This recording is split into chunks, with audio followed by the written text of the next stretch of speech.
I want Jesus in my life more than anything this world can offer me, for I know that He alone can satisfy.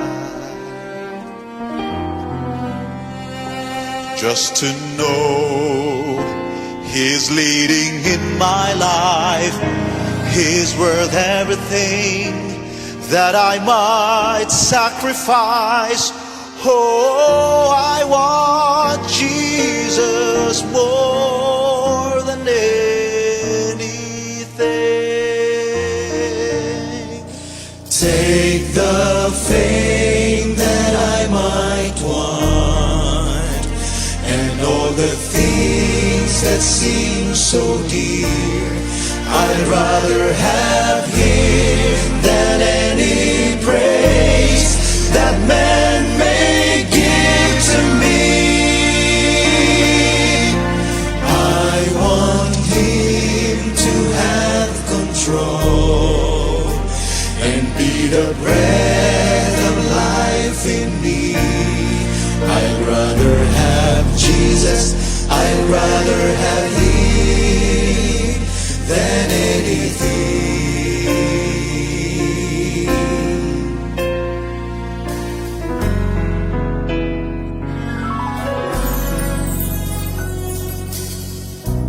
Some men try so hard to prove that God's not really real, while others say they know for sure His love you cannot feel. But I know He's real within my soul, for one day He cleansed and made me whole, and Jesus is still the answer for that longing deep in your soul.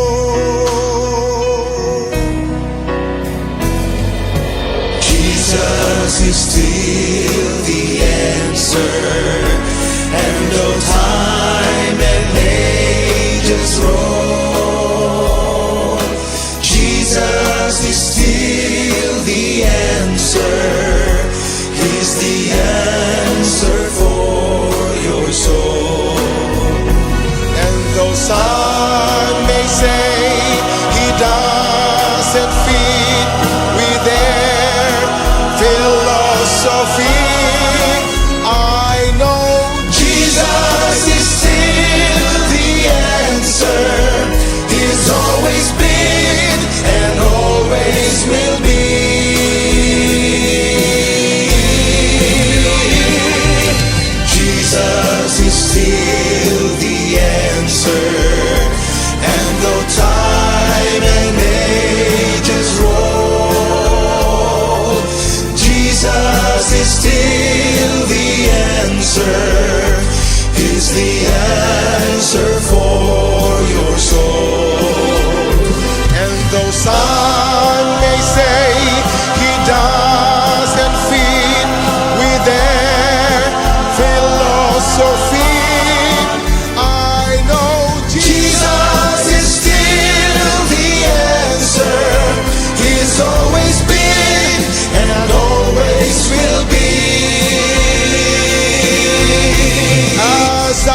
We welcome you again to our COVID Gospel series here in Hope Channel.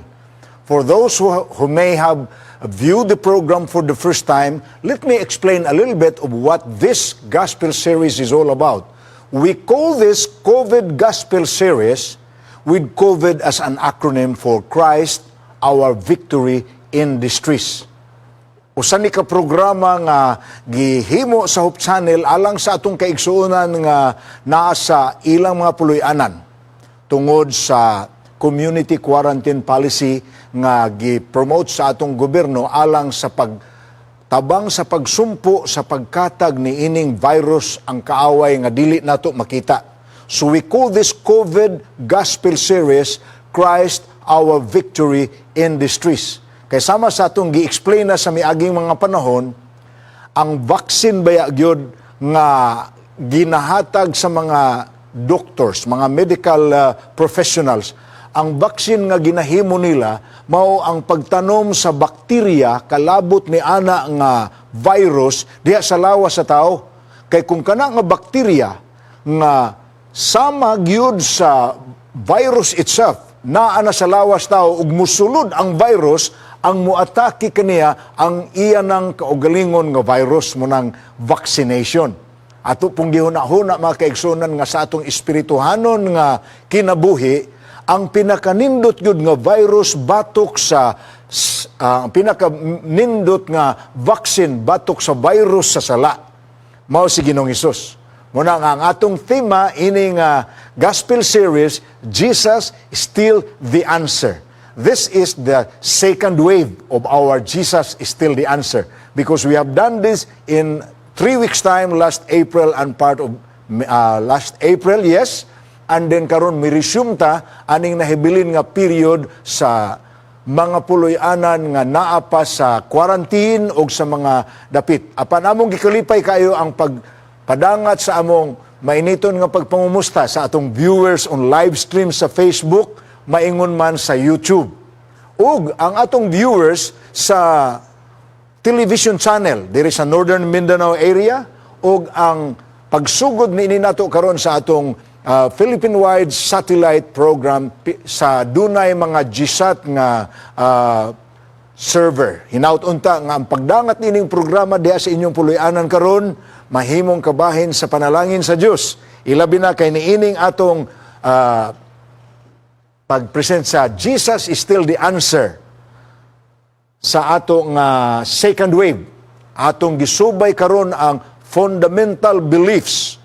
Muna giingon ako sa inyo nga we are going to present to the people what we believe and teach, what the Bible teaches, the basic knowledge of things that we need to know in order for us to be prepared to become citizens of a sinless and disease-free world, the heavenly kingdom. Ang atong pagtulunan, ang mga fundamental beliefs nga gitudlo sa Biblia o gitudlo sa Seventh-day Adventist Church. Karong gabi una, anaan na kita sa fundamental beliefs number 3. Apan sa dili pa nato kana sugdan mga kahigalaan, ato usang ipadangat ang mainiton nga pagpangumusta sa mga viewers, maingon man ang hatag sa pagtagad niining request for prayer. Akong pamasahon kini mga request for prayer and then I'll invite all of you to join with me as we pray for this request. Si Jai D sa iyang anxiety and for the health of his sons. Also protection of the family as they are very close to where infected COVID patients are. Mga frontliners, tingali ni sila. Si Creony Lionel Buhi, a prayer request for health and safety of the family, especially mga frontliners gyapon, sila. Si Fear Ola, og ang iyang relatives, og ang iyang hangyo nga i-pray nato, dili lamang ang atong mga suod, kundi ang tibuok kalibutan. At Sili Insumo Muriti, iyang hangyo sa prayer, nga ang iyang prayer, nga ang iyang sister karon nga naa sa stage of comatose stage, si Michael Ken Orencia, who is also suffering from pneumonia and dengue.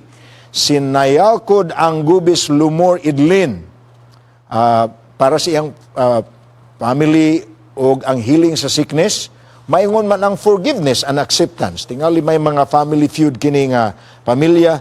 Si Faith Ratilla, si Eliot Van Williams, prayer for our family safety in Leyte. Glynis Koime, pray for my family safety from COVID. Rons Ironico Autida, prayer request for the family circle, the Autida family sa Liloan, Cebu, the Ironico family sa Talibon, Bohol. Usab, prayer for Mercedes Aninyon for the continuation of the corn planting, kay nagpasalamat sila sa Ginoo nga gisugda na sa Ginoo pagpaulan ang kapin sa 4 ka bulan nga hulaw karon naa na ang ulan og ang atong mga agricultural production farmers nakapahimulos na sila sa panalangin sa Dios gikan sa langit. Si Jeannie Casislao, I want to thank the Lord for the blessings we receive amidst this pandemic. Please pray for my husband to accept the faith and understand me. Apparently, dili parihag pagtuo ang managtiayon. So atong i-pray ang iyang husband. Si Dins Nipu, continue praying for my friend Grace Ang for her total healing. ZM Griffil May, pray for my family, Kaskas, Tim, Las Marias, and Marimon family, sa ilaning family circle. Si Maria Odiel Rabanis, iampo palihog ang tagsatag sa kabalatian. Si Hil Diel, Jenny Diel, Maria Rabanis, Romeo Rabanis, Antonio Kusep. Ivan B. Abellanosa, pray for healing for Mr. June Pangan, that he will recover from his medical condition so that he'll be discharged and be united with his family. Also, among dalhon nato sa pagampo si Norika Delts, nga tuwa sa Japan, sa examination nga iyang gitake, whether nahuman na ba ni or wala pa, but let's pray nga makapas si Norika. This is a very challenging experience for her, academic challenge. Si David Martil Arangkon, usa ka frontliner, kansang parents anaa karon sa Davao, si Naptali og si Ann Arangkon, atong i-pray siya. Tuan ni si David Martil Arangkon sa Helsinki, Finland. He's a frontliner. Mr. and Mrs. Enrico Baldini and Eleanor Lizada Diaz in Italy. Ato sang i-pray sila Jeffrey and Zubima Abatayo and the kids. They are in New York. Usa sa pinaka highest rate sa victims sa COVID ang New York City sa United States of America. Si Leah Makabuhay Abali, Elizabeth Bertudaso and their families and the brethren in Gushen in Kuta Marudu, Sabah. There are others, but of course, these are those whose list had been handed to us today. May I invite everyone to join with me as we pray for this request. Our great God and our Heavenly Father, we bow our heads before you this evening, grateful that we can resume to our COVID Gospel Series here in Hope Channel. Father, today we pray that your Holy Spirit once more would impress us with heavenly wisdom, understanding, and discernment, that we will understand the mystery of godliness, which is the ongoing study that we have. But this very moment I bring unto you these people who have passed on the request for prayers, some of them for healing because of sicknesses that has come into their loved ones, into their families.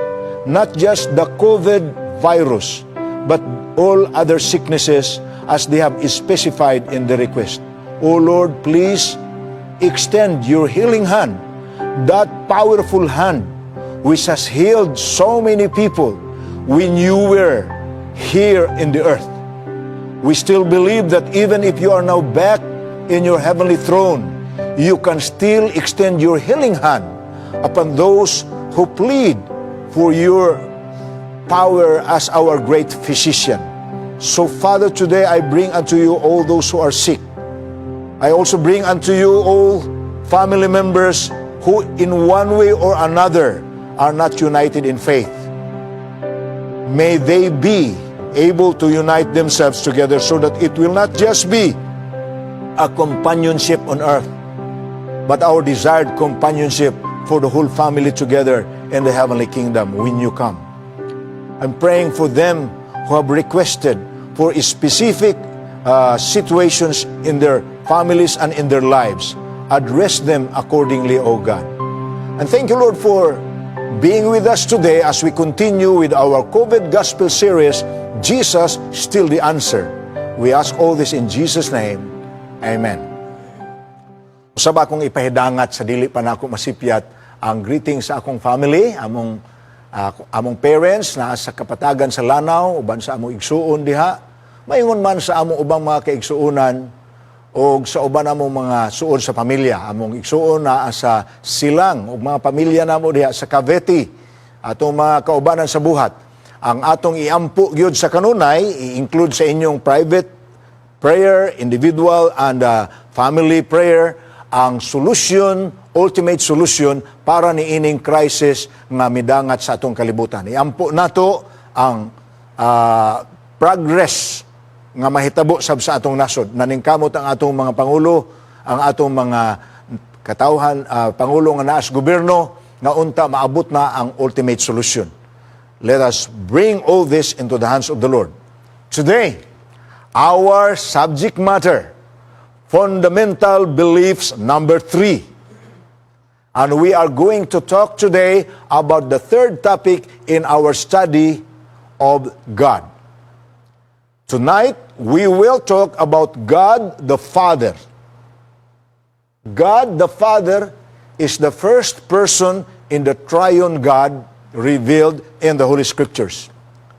Plainly stated, may I read to you, and you can read with me, what the church has coined as their description of this fundamental beliefs number 3. Please read with me. God, the eternal Father, is the creator, source, sustainer, and sovereign of all creation.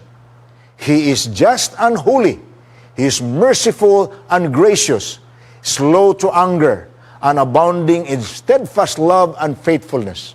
The qualities and powers exhibited in the Son and the Holy Spirit are also revelations of the Father.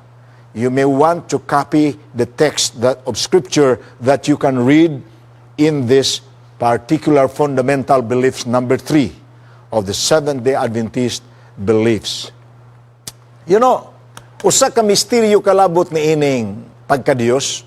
Ako na ning naisgutan sa inyo ang introduction nato niini.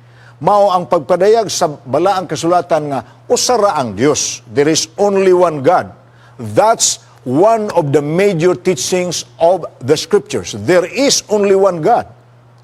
But that one God is manifested and presented to us in the Scriptures in the 3 distinct persons we call the Father, the Son, and the Holy Spirit. God the Father, God the Son, and God the Holy Spirit. Apan kining duha, sayon kaayo dawaton sa mga tao, sayon kaayo sabton. Ang God the Son, who is Jesus Christ, tungod sa kadaghan sa matawag natog maayong buhat nga naka-influensya po og daghang mga katawhan sa kalibutan, ug ang pag-present kaniya sa New Testament, ang ministry of the Lord and Savior Jesus Christ.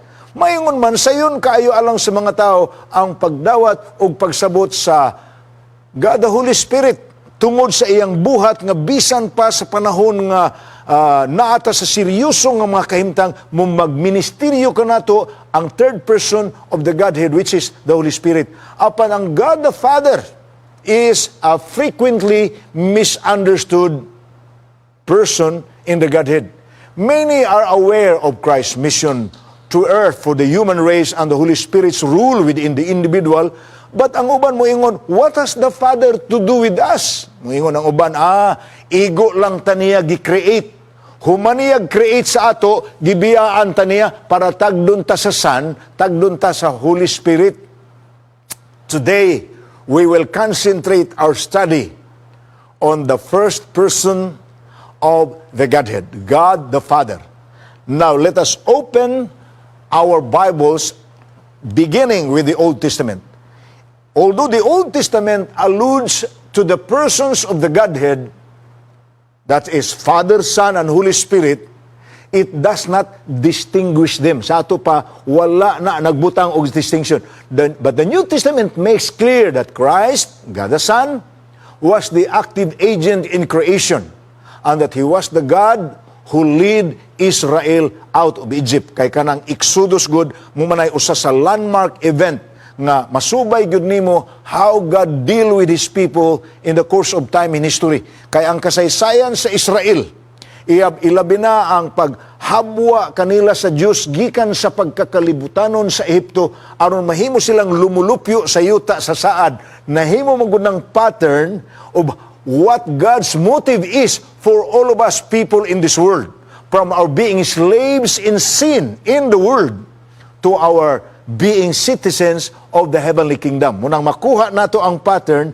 gikan sa tinagdan sa Dios sa Israel, ang tinagdan sa Dios nganhi kanato. Now, sa Old Testament, ang ubang mga tao maingon nga may maning God of the New Testament, ang ministry ni Jesus Christ kay ang iyang sugo-sugo sa gugmaman. Apan ang Old Testament pastilan. Grabe na diha, musugo ang Diyos nga, halapat yan na 20,000 ka mga Moabites, 60,000 ka mga Philistines, unsan lang diha. So tonight, we are going to study the characteristics of God the Father as revealed, first of all, in the Old Testament. Okay, the first thing that the Bible text tells us about God the Father is just, He is a God of mercy. Diyos siya sa kaluoy. No sinful human being has ever seen God. Nasayra na nato na mabasa nato sa Exodus 33 verse 20. Walay makasasala nga tao nga nakakita sa Dios. Kung ato tingaling subayo ng history, the only two persons on earth who have talked face to face with God was Adam and Eve before they have committed sin. Because we are told that they were in an open face-to-face communication until sin separated them from God. But no sinful human being has ever seen God. But God demonstrated His character by His gracious acts. Bisag nahimulag ang tao gikan kaniya tungod sa sala, nag-unag yun ang labaw sa iyang gugma o kaluoy nga nas tao nga siya ang nihimog atem sa pagkamot sa tao. Asa siya dapit, apason siya sa Ginoo, kay ang Ginoo dili gustong mawala kaniya sa dayon ang hinigugma niya nga anak. So, God is portrayed in the Old Testament as a God of mercy.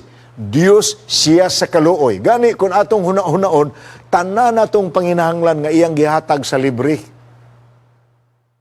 Pagkaon, gihatag niya sa libre. Hangin nga atong giginhawa, kung bayra na sa tao, diha sa ospital, grabe na ni anang mahala. Bisa ng tubig nga atong giinom, gihatag na kanato sa Ginoo.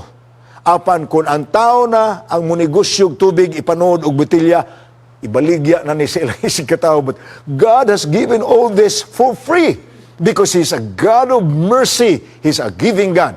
The second characteristic of God as revealed in the Old Testament is He is a covenant God. Saan na ninyo pagsabot ang covenant God? Diyos siya sa pakigsaad. Sa ato pa, kanagong word nga pakigsaad, nag-involve na og relasyon kaniya og sa iyang hinigugma. Og sa balaang kasulatan, gisgutan kita nga ang Dios gusto yun siya nga makigsaad sa iyang hinigugma. Sa Bible, particularly sa Old Testament, makita nato nga naa siya pakigsaad ngadto kang Noe. Naapod siya pakigsaad ngadto sa kang Abraham. Ang kanang pakigsaad sa Dios kang Noe ug kang Abraham nahimo nang landong sa pakigsaad sa Dios sa kinatibuk-an sa kaliwatang tawhanon. Sa panahon ni Noe, misaad siya, dili na nako usbon ang pag-destroy sa kalibutan pinaagi og lunop. Tibuok kalibutan nga lunop. He made that promise ug iyang gipakita ang bangaw, the rainbow. Every time matod pa niya makakita mo sa bangaw, ay mo kalimot. Mauna ang simbolo sa akong pagsaad nga I'm not going to destroy the earth once and for all again through our universal flood. Pakigsaad sa Dios na. Sa kang Abraham sab, ang iyang pakigsaad ingon siya Abraham, Kung naghuna-huna ka nga, dili nagi ka makaliwat kay tiguang ka na og ang imong asawa, may pakigsaad ko nimo. Sa imong pagpadayon sa pagigalagad kanako, himuon ko ikaw ang amahan sa dako kaayong kaliwatan. Kaliwatan nga mulukop sa tibok naong sayuta. Sa akong giingon kaganina, kanang word nga, He is a covenant God, gusto sa Dios ipabati sa ato ang atong tamis nga relasyon kaniya. Because covenant or pakigsaad is something that binds the relationship really, really tight. Hugot kaayo ang relasyon kung naay pagsinaaray. Ingon ana ang tinagdan sa Dios nato. May pakigsaad siya kang Noe, may pakigsaad siya kang Abraham. Kini nga mga pakigsaad, kita ingon nga kaliwatan tawhanon, nahimutang umalambit. We are partakers of the same covenant because we are descendants of these patriarchs of the Scriptures. Another thing that the Bible talks in the Old Testament about the God the Father, sa iyang karakteristik, gawa sa iyang pagka God of mercy, gawa sa iyang pagka-covenant God, He is a Redeemer God. Tanawan na ninyo ang kaagi sa Exodus. He miraculously lead a nation of slaves to liberty. This great redemptive act is the backdrop for the entire Old Testament and an example for His longing to be our Redeemer. Kay muabot man gyud sa atong kahimtang, labi nagpuyo ta ining yutaa karon kay naamanggoy kaaway ang Dios nga ni adres yuta nga sukwahi ang tuyo sa kaaway sa Dios sa plano sa Dios sa iyang hinigugma. Kita gihigugma ta sa Dios ang tanan nga maayo para nato ihatag na sa Dios, apan ang kaaway sa Dios ang sukwahi pod sa plano sa Dios para nato iya po nang tumbagan tugbangan sa ato pa og ang plano sa Dios maayo tag panlawas, ang yawa muhatag og kagaw para mahimutang masakiton. Kung nagplano ang Dios nga mahumugaway tas panginabuhi, ang yawa mangita pug paagi nga malisod-lisod ta niya. Kung nagplano ang Dios nga maumo lang atong mga huna-huna sa mga butang langit nun aron mga mugahom ang atong kinaiapod nga Dios nun og maayo nga pagginawi sa atong tinagdan sa atong isig katao, pangitaan pud sa yawa ang paagi nga maguba ang atong pamatasan, mamaot ang atong kinaiya, di ta mo ila sa Dios, unya dili ta mahimong panalangin sa uban, mahimo hinuontang mapahimuslanon sa uban. Kanang tanang maayo nga gihimo sa Dios, maunay iyang plano nato. Apan kay gibihag man tas kaaway, sukad nga nahulog ang atong unang ginikanan sa pagpakasala sa tanaman sa Eden, siya na'y mihari ni ining kalibutana, si Lucifer, ang kaaway sa Dios. O kay siya may mihari, iyang gisabuag ang binhi sa pagkadautan, ang binhi sa balatian, ang binhi sa kalisod. Busa ni saad ang Dios nga iyatang habwaon gikan sa pagkaulipon sa kalisdanan, pagkaulipon sa mga suliran, pagkaulipon sa pagkadautan, habwaon taniya ni ana ug iyatang paadtuon sa yuta nga iyang gisaad. The same thing He did with Israel when He relieved them from the slavery of Egypt is God's assurance for us nga mahabwa rata sa bisan unsang kalisod nga atong giagihan diri sa yuta kun muilata kaniya kay dalhon ta niya sa iyang gitagana nga puloy-anan. So ang Exodus mao'y nahimong pattern sa redeeming act of God in the Old Testament, and that has become the theme of the Bible story of God's redeeming act for humanity. Another characteristic of God revealed in the Old Testament is He is a God of refuge. David saw God as one in whom we can find refuge. Munang sa uban nga mga alawiton, gitawag nato siya the Rock of Ages. Ang bato nga atong madangpan. Kay kung makadangot taniya, muratag nakasandal sa pader. Muratag, dili na kita mabalaka. Grabe ang mga promises nga naa sa Old Testament. Kalabot sa pasalig sa Dios nga walay problema sa atong kinabuhi nga dili niya matabangan. Kay kung mudangop kita kaniya, God of refuge siya. Bisan pagani ang tunglo sa sala. If we come to God, even after we are guilty of whatever sin, sama good sa Old Testament good nga pattern, ang mga katawhan sa Israel, dunay ginganlag cities of refuge. Unsa man ang cities of refuge? lugar ka na nga kung dunay taong nakasala ni ining dapita, mudagan siya anang dapita. Kung makadagan na siya anang dapita, kana nga dapit, manalipod kaniya nga dili siya mahiagom sa mga cruelty sa tao tungod sa sala nga iyang nahimo, because he is well protected. Our God is like that. He's very much like the 6 Israelite cities of refuge in the Old Testament times, which harbored innocent fugitives. The Psalm's recurring themes of refuge pictures both Christ and the Father. We can come to them and He will put us in safety under ta sa ilang protection kung mudangop ta kanila. Munang gingalan siya God of refuge.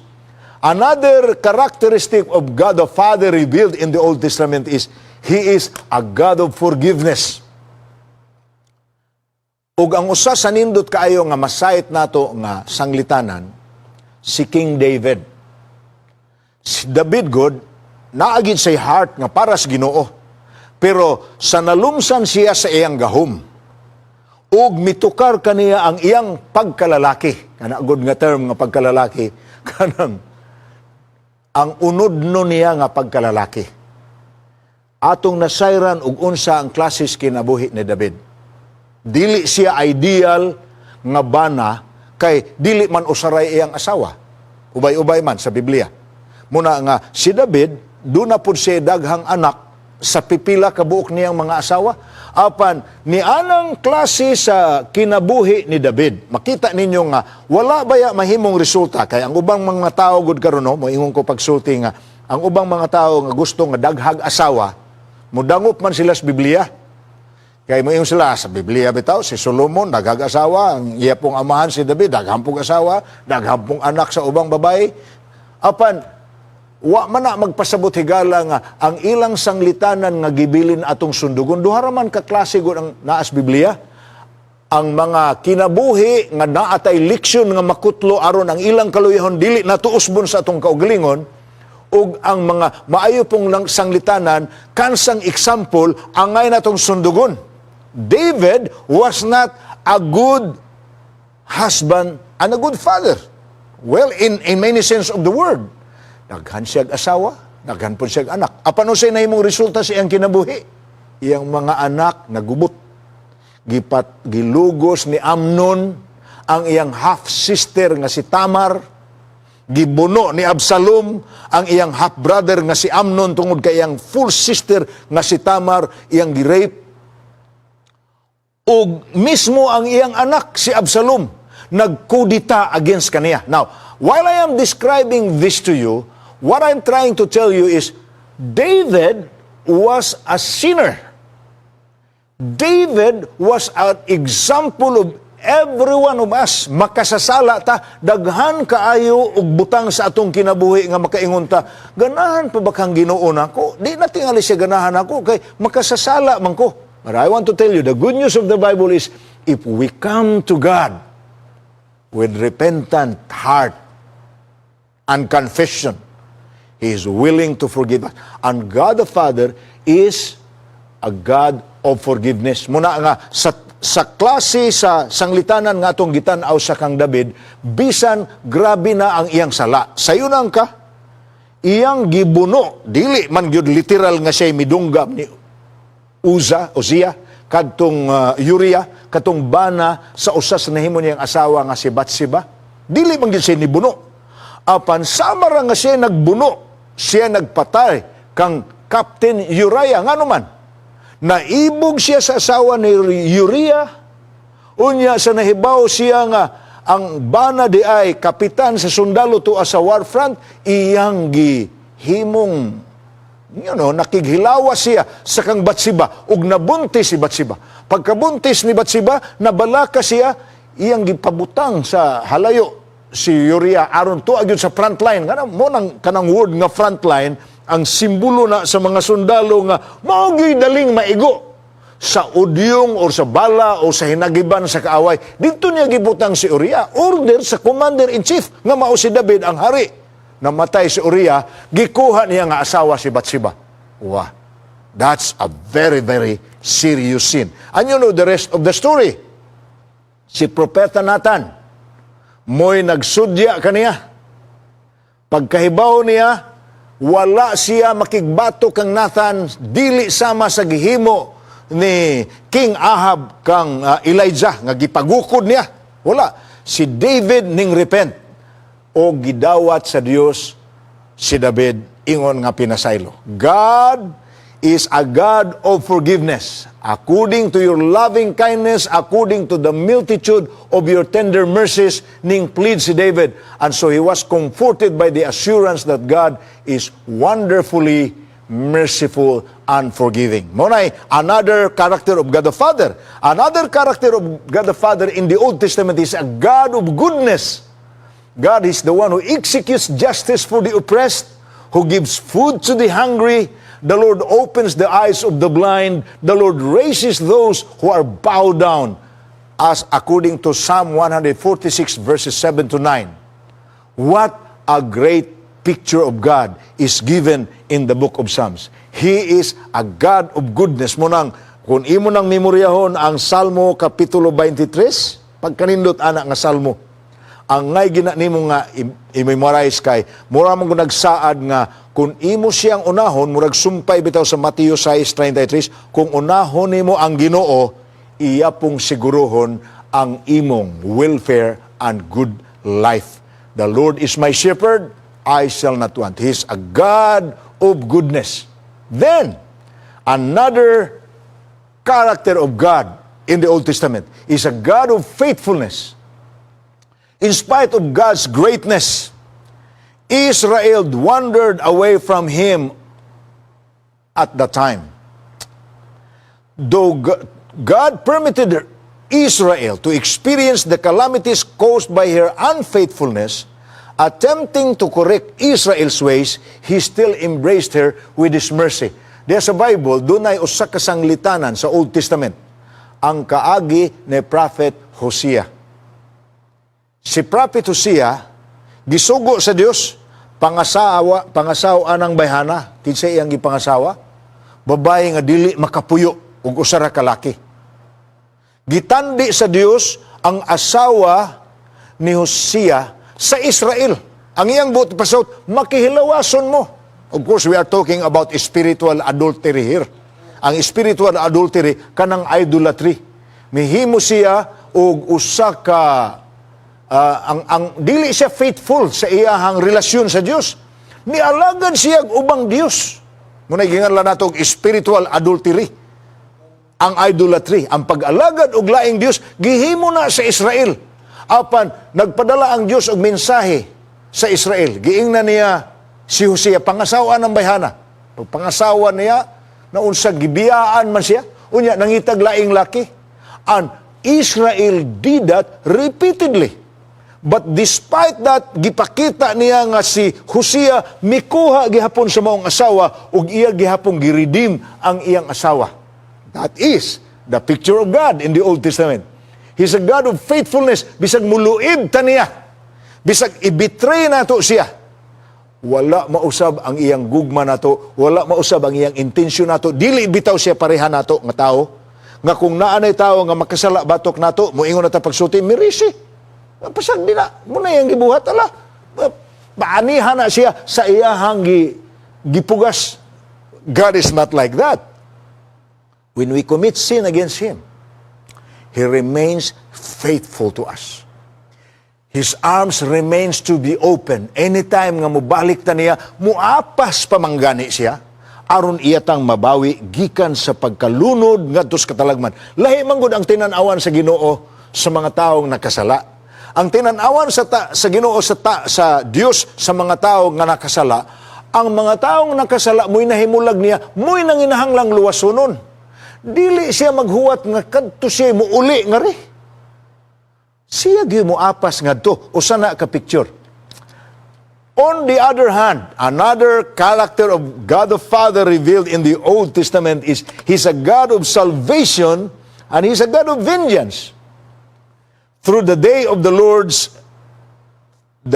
through the day of the Lord theme, the prophets reveal God's actions on behalf of His people at the end of time.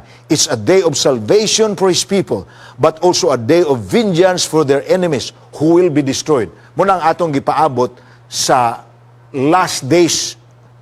Ang katapusan gud nga mga adlaw, inigbalik sa Ginoo. He will come as the judge.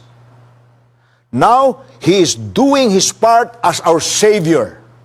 But at the end of time, He will not do His part as our Savior. Dili na takadangop niya ni anang panahon na husgahan na niya ang atong nahimo sa buhi patadiris yuta. So, at the end of time, God is going to do two things to two people. Number one, i-award niya ang nialagad o miila kaniya.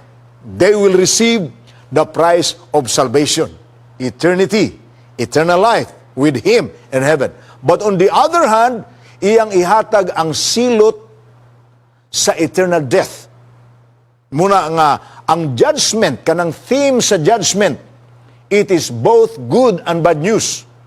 Good news for those who are redeemed because they will receive the reward, but bad news for them who are condemned because they will receive the punishment. Munay karakter nga giplastar gyud sa Biblia, dili pud palabyon sa Ginoo nga ang gihimo sa tao nga mitalikod kaniya, misalikway kaniya, or nakigbatok kaniya. Do na gyud say judgment para ana. So God saves, but God also punishes. Now, another beautiful picture in the Old Testament about God, the Father, is being a Father Himself. Kanang pagkaamahan, pagkanindot kaya na. Addressing Israel, Moses referred to God as their Father. Ubay-ubay ang text nga mabasa ni mo, ana. Makabasa ka sa Deuteronomy 32 verse 6. Mabasa po nimo sa Isaiah 64 verse 8, Isaiah 63 verse 16.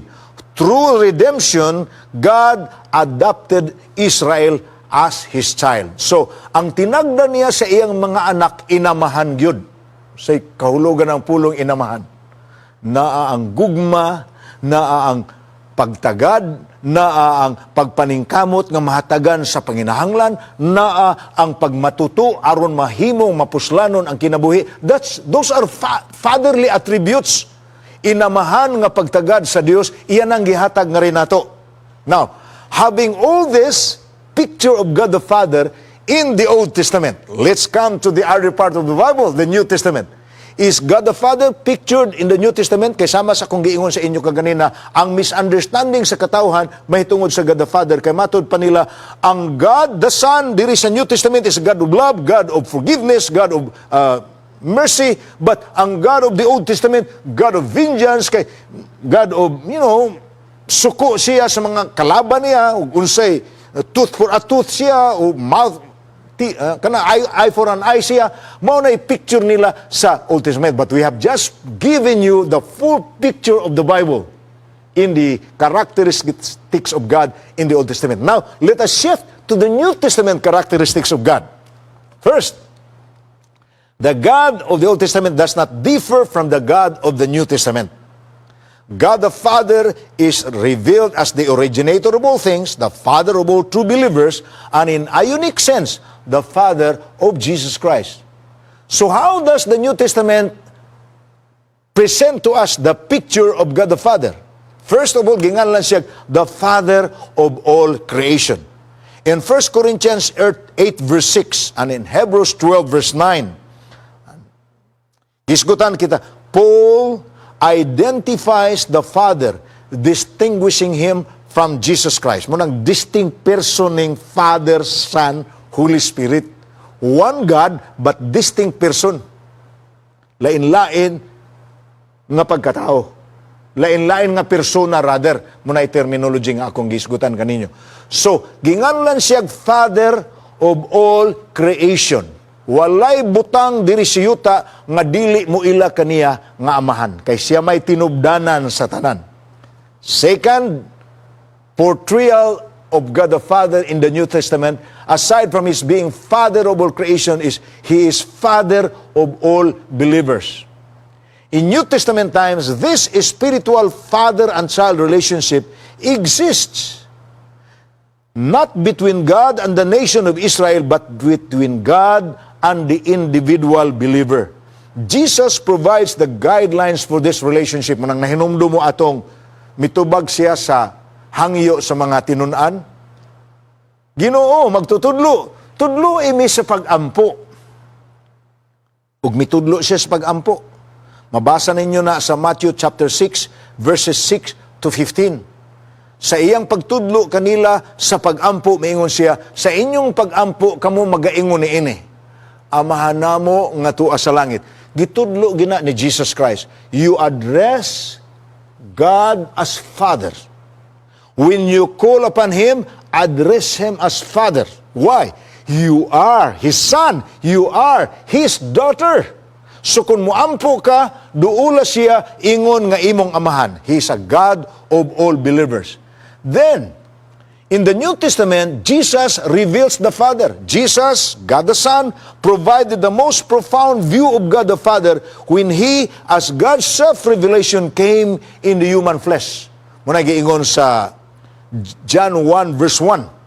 In the beginning was the Word, and the Word was with God, and the Word was God. Muna gingan lang natog mystery of godliness. Beginning was the Word refers to God the Father. And the Word was with God, God the Father, and the Word, Jesus. And the Word was God. Munang, misteryo lagi.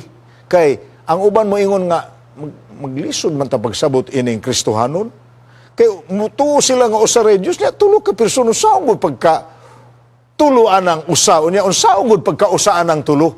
Well, that's why it's called a mystery. That's simply what the Bible teaches us.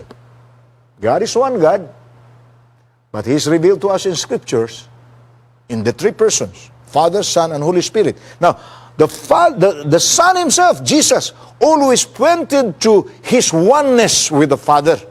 Munang ingon siya sa mga tinunan niya, kung nakakita kamo kanako, nakakita kamo sa Amahan. Nganong mangita man mo sa Amahan? Ang akong pagpakiguban kaninyo, dili ba di ay napaigo? Kung nakakita kamo kanako, nakakita kamo sa Amahan. Now, the New Testament also reveals, through Jesus, reveals the Father as a God who gives. Jesus revealed His Father as a giving God. We see His giving at creation. We see His giving at Bethlehem when Christ was born. Munang John 3:16, for God so loved the world that He gave His only begotten Son. The greatest gift that God the Father has given humanity is the gift of His Son, Jesus Christ. Nganong gingala greatest gift? Kay kung wala pa niya ihatag ang iyang anak, wala tay kaluwasan. But He gave His only begotten Son so that the world who believe Him, munang John 3:16, will not perish but have everlasting life. And then the final gift the Father has given through His Son is the gift of the death of His Son. Makatugot ba ang amahan nga mamatay ang iyang anak? Makuha nato ang pattern anak dito sa Old Testament sa diyang gisugo sa Dios si Abraham. Ihalad ang imong anak. Ug huna-hunaon gud nato makalibog. Si Isaac hinatag sa Dios kang Abraham, anak sa iyang pagkatigulang. Apan karon nga nadako na, nahigugma na siya, naulitaw na ang batanon, giingnan siya, dad-ah sa bukid sa Moria, ihalad. Di kasabot si Abraham.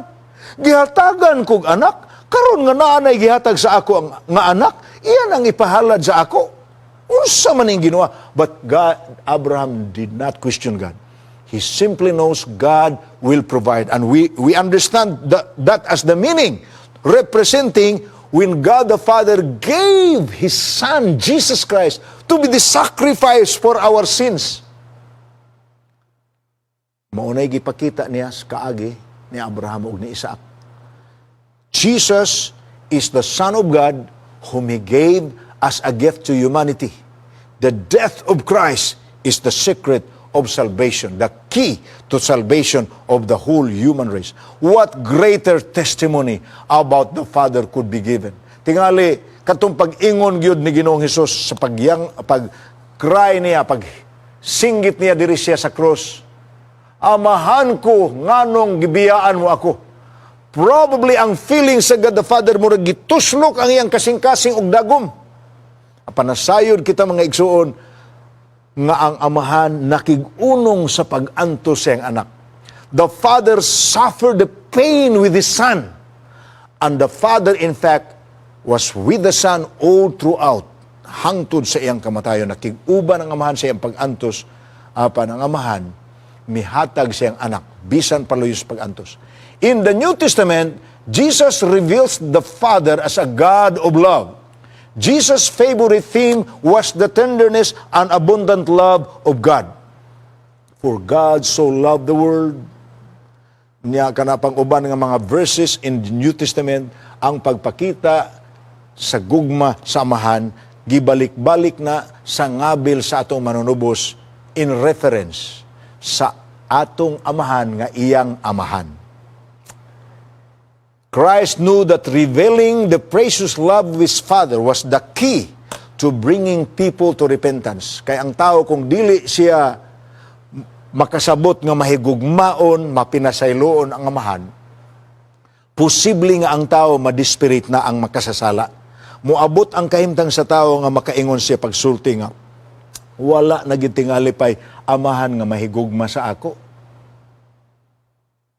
Kay grabe naman ay akong gibuhat. In fact, ato nang masabtan, makita nato na sa parable nga iyang gipresent ni Jesus diha sa Luke chapter 15. Sa Luke chapter 15, dunay tulo ka mga nangawala sa sambingay nga gisugilo ni Jesus sa mga tinun-an. Ang tulo ka mga nangawala unas tanan, nawala ang nibiya ang anak sa iyang amahan. Supak sa kabubuton sa amahan nga iyang palakon ang iyahang anak, tugutan niyang mulakaw apan dili lagi siya mupugos sama sa ato naning gisgutan sa milabay nga mga gabi. Ang Ginoo may gahom pero di siya mupugos sa tao. Pwede niya pugson kun iyang kayahon apan dili na mo iyahang persona, dili na mo iyang attribute. May gahom siya pero di siya mupugos. Pagbiya sa anak, pwede niya pugnan. May authority siya as a father, but wa niya pugni. Ipasagda niya ang anak. Apan, all the while, samtang ang anak na hilayo, gipabati niya ang anak, welcome ka, anytime mo balik ka. And when the son finally came back, gisagup sa amahan, uban sa mainiton kaayo nga paggakus. Ang kainiton sa iyang gugmawa mausab. Ang second part sa parable nga gisaysay ni Ginoong Hesus kalabot sa pagportray niya sa kinias amahan, ang parable of the lost sheep. Ang nawala nga karnero.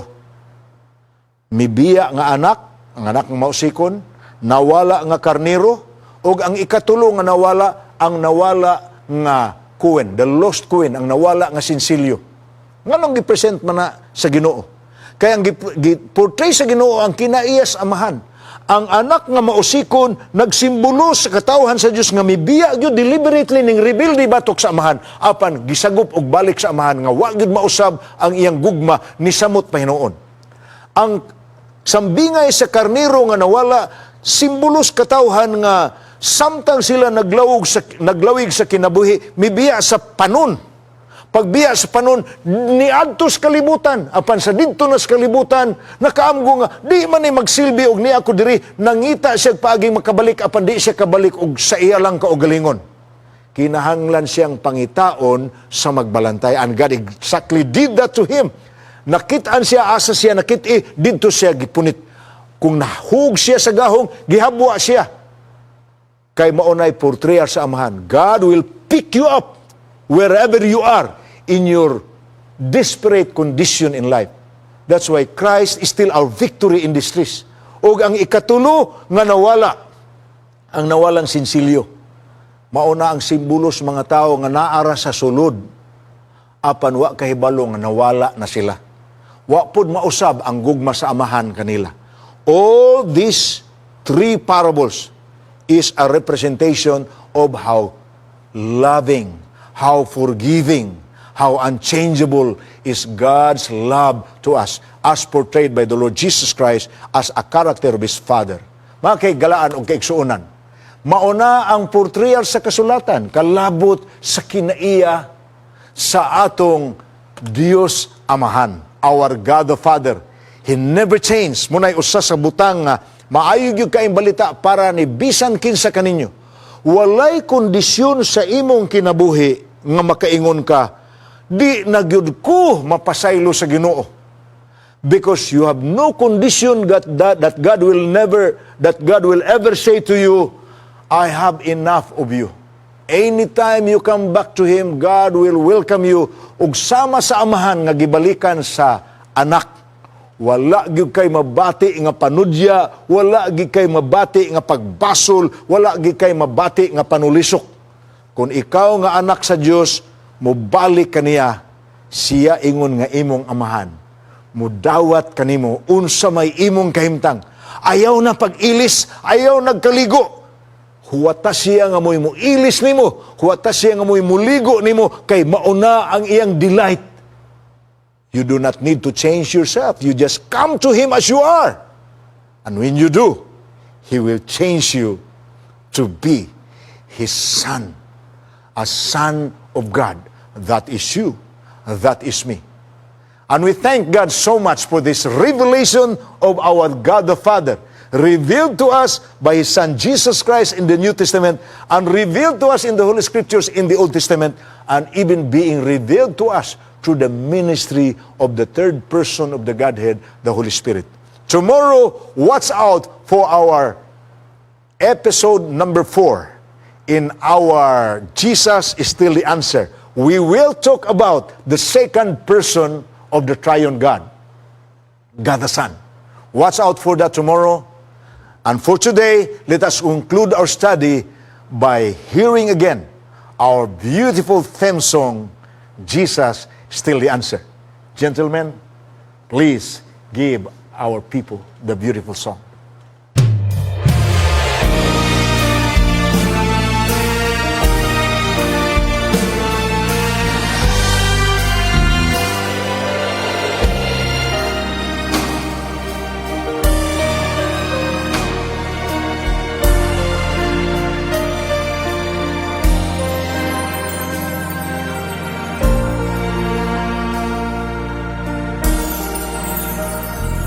I want Jesus in my life more than anything this world can offer me, for I know that Nga gitudlo sa balaang kasulatan, ang imong kinaiya ingon nga among amahan. Salamat sa imong anak, si Ginoong Hesus, ang among manluluwas, nga nagpaila-ila kanamo mahitungod kanimo. Karon nasabta namo nga ikaw ug ang imong anak tinuod yod nga nahigugma kanamo. Panalangini kami sa among pagpadayon sa pagtuon mahitungod kanimo ug mahitungod sa imong plano alang kanamo. Plano nga maayo, plano nga angayan namong hangpon ug dawaton. Salamat sa imong pagtubag. Panalangini ang tanan sa imong viewers ug sa imong listeners sa ngalan ug gahom ni Ginoong Hesus. Amen. I'd rather have Jesus, I'd rather have Him than anything.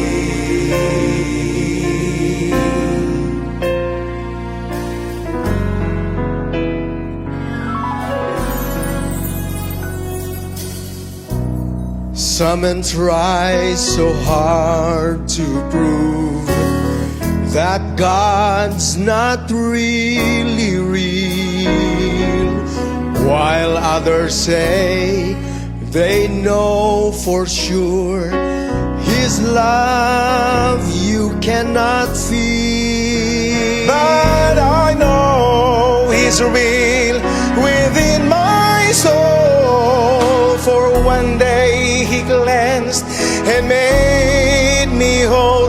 And Jesus is still the answer for the longing deep in your soul. Jesus is still the answer, and though time and ages roll, Jesus is still the answer. He's the answer for your soul. And though some may say he doesn't fit with their philosophy, I know Jesus is still the answer. He's always been and always will be.